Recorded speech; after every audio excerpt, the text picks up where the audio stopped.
Welcome to TDS studios. N friends எல்லாம் பிரமாதமாக இருப்பீங்க நம்புகிறேன். இன்றைக்கி தாத்தாக்கள் தினம் அப்படின்னு எங்கேயோ பார்த்தேன். இதெல்லாம் யார் கண்டுபிடிக்கிறாங்க என்னன்னு நமக்கு தெரியாது. இருந்தாலும் அதுக்கு ஒரு தினம் கொண்டாடுறாங்க. அட்லீஸ்ட் அன்னைக்காவது அந்த அப்பாவி தாத்தாக்களை பற்றி நினச்சி பார்ப்போமே அப்படிங்கிற ஒரு லாபமும் இதில் இருக்குது. அப்பேற்பட்ட ஒரு தாத்தாவை நம்ம இப்போ பார்க்கலாம். வாங்க போகலாம்.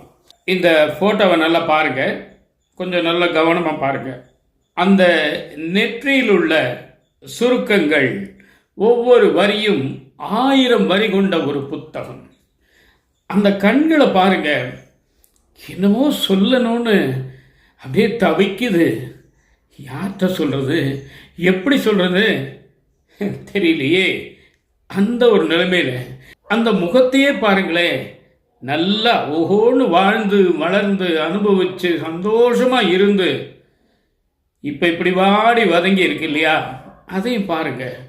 இது எல்லாம் ஒவ்வொன்றும் ஒரு கதை சொல்லும். உங்கள் உள்ளத்தில் கொஞ்சம் ஈரோ இருந்தால் போதும். அப்போ அவர் என்ன சொல்கிறாருன்னு கேட்கலாம் வாங்க. அவர் தனியாக இருக்கார், மனைவி இல்லை, எப்படியோ காலத்தை ஓட்டிகிட்டு இருக்காரு. ஒரு நாள் ஒரு 7 மணி 8 மணி சுமாருக்கு, இரவும் இல்லாமல் மாலையும் இல்லாமல் ஒரு நேரம், அவருடைய நண்பர் அவருக்கு ஃபோன் பண்ணுறார். எப்படி இருக்கீங்க அப்படின்னு கேட்குறார்.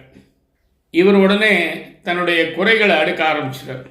நான் தனியாக இருக்கேன், எனக்கு ரொம்ப கஷ்டமாக இருக்குது, அதாக இருக்குது, இதாக இருக்குன்னு சும்மா புலம்பி தள்ளிட்டார்.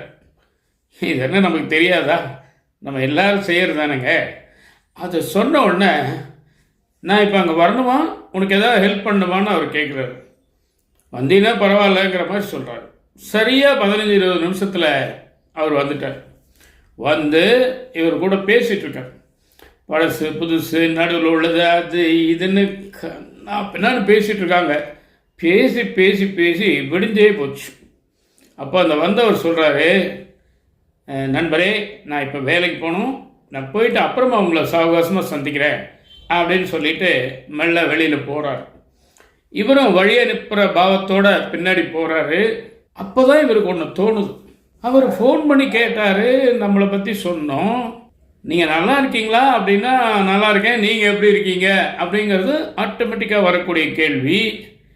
அந்த மாதிரி நம்ம ஒன்றுமே கேட்கலையே, அவரை பற்றி அவர் எதுவுமே சொல்லலையே அப்படிங்கிற ஒரு உணர்ச்சி கடைசி நிமிஷத்தில் வருது இவருக்கு. டக்குன்னு என்ன பண்ணுறாரு, ஆமாம் என்னை பற்றியே நிறைய பேசிட்டோம், உங்களை பற்றி ஒன்றுமே சொல்லலையே, எப்படி இருக்கீங்க, நான் அதை கேட்கவே இல்லை பாருங்கள், கிட்டத்தட்ட அரை நாள் நம்ம பேசிகிட்டு இருந்திருக்கோம் அப்படின்னு சொல்கிறார்.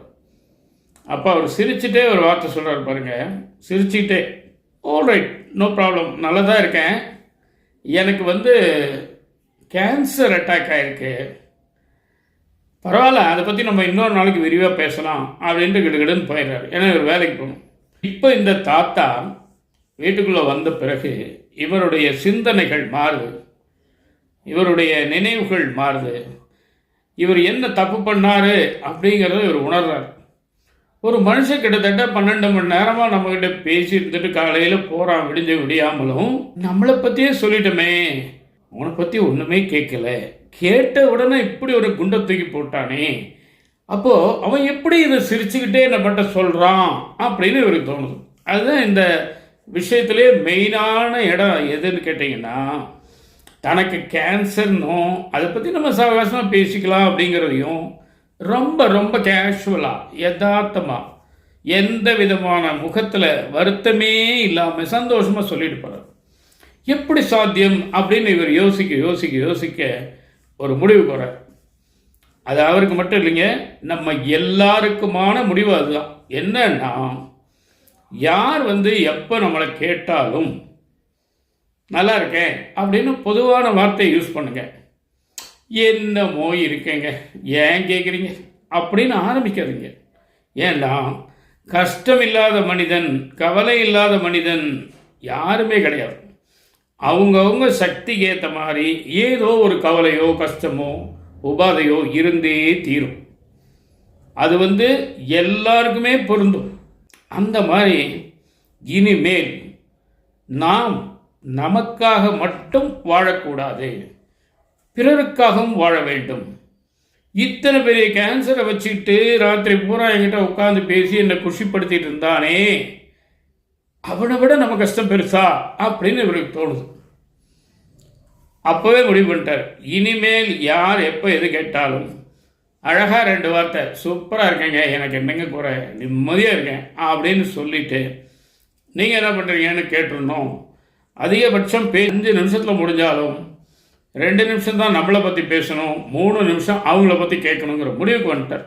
இதான் இந்த தாத்தாவினுடைய இந்த முகத்துக்கும் பார்வைக்கும் அந்த நெற்றி சுருக்கங்களுக்கும் உண்டான விளக்கம். இந்த விஷயம் உங்களுக்கு பிடிச்சிருக்கும்னு நினைக்கிறேன். உங்கள் கருத்துக்களை எதிர்பார்க்குறேன். மீண்டும் அடுத்த விஷயம் சந்திப்போமா? அதுவரை உங்களிடம் இந்த விடைபெறுவது உங்கள் அன்பன் டி. சண்முக சுந்தரம், போத்தனூர், கோயம்புத்தூர். நன்றி, வணக்கம்.